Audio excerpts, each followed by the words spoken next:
الشرطة.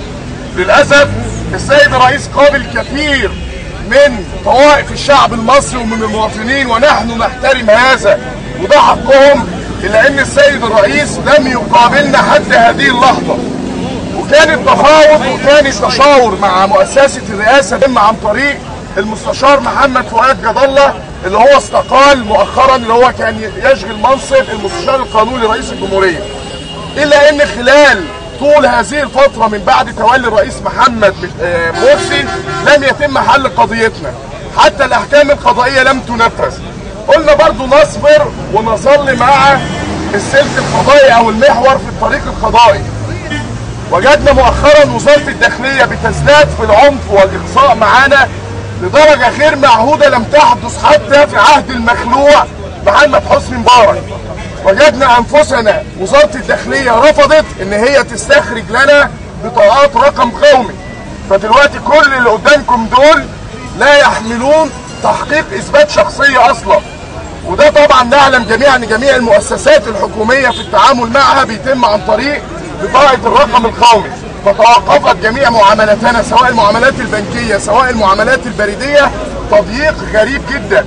يعني حتى ال 300 جنيه اللي هم بيبعتوها للناس دي عن طريق شيك فيما يسمى المرتب، حتى 300 جنيه دلوقتي الشيك ده انا مش عارف اصرفه من البنك.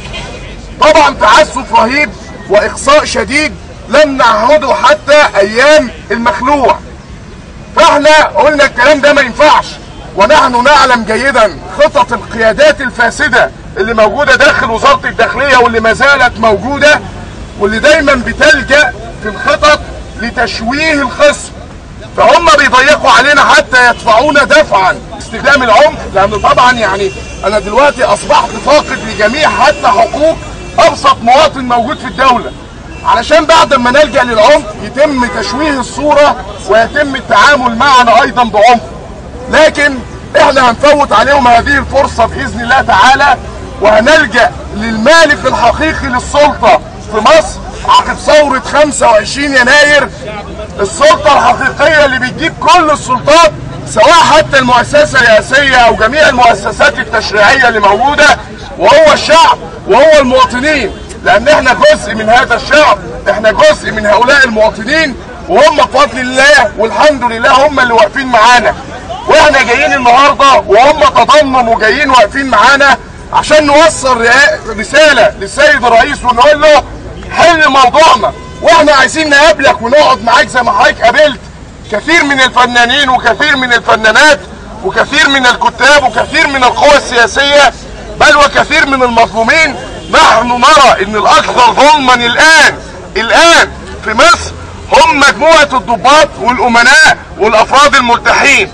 فنتمنى من جميع المواطنين ان هم يساندونا في قضيتنا، ونتمنى من الرئيس ونفكرك يا سيادة الرئيس الناس دي هم اللي جابوا حضرتك هنا، وحضرتك دايما كنت بتقول لنا ذكرونا بتقوى الله وان انا اخطأت قوموني. احنا هنا جايين لك يا سيادة الرئيس، مش جايين عشان نناشد حضرتك، لا احنا جايين نطالبك انك تمارس مسؤولياتك وتقف امام مسؤوليتك باعتبارك رئيس السلطة التنفيذية وباعتبارك الرئيس الاعلى لهيئة الشرطة، وانك تحل لنا موضوعنا الان.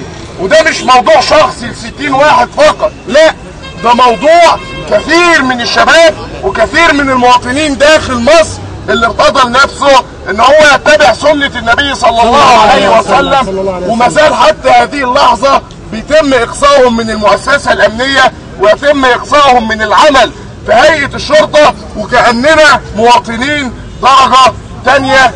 هو دوت موضوعنا وهي ديت الرسالة اللي احنا جايين، ونتمنى ان احنا باذن الله تعالى نتمكن من مقابلة الرئيس الان وحل هذا الموضوع الان. والا يا سيادة الرئيس حضرتك كده بتفقد اصوات كثير من الناس، وبنفكر الحزب اللي له الغالبيه في مجلس الشورى واللي هو مسؤول عن التشريع الان، حزب الحريه والعداله، من اول ما بدأ هذا الموضوع لم نرى لكم موقفا رسميا، لم نرى لكم اي تحركا.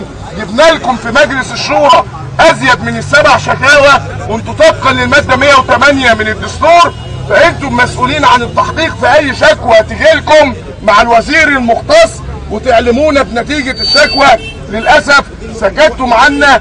كل الشعب ده انتخابكم مش علشان انتم تتقلدوا مناصب زي زمان ايام الحزب الوطني، لا، الناس دي انتخبتكم علشان تبقوا ممثلين عن الشعب المصري وتجيبوا حقوق جميع المواطنين وتقوموا على حريات جميع المواطنين. واحنا نرى ان احنا جزء من هؤلاء المواطنين، احنا جزء لا ينفصل من المواطنين، احنا جزء من الشعب المصري، وباذن الله تعالى هيتم حل هذا الامر يعني بفضل الله اولا، ثم بوقفه هؤلاء الاخيار من شعبنا معانا باذن الله لحل هذا الامر. هي ديت وقفتنا النهارده.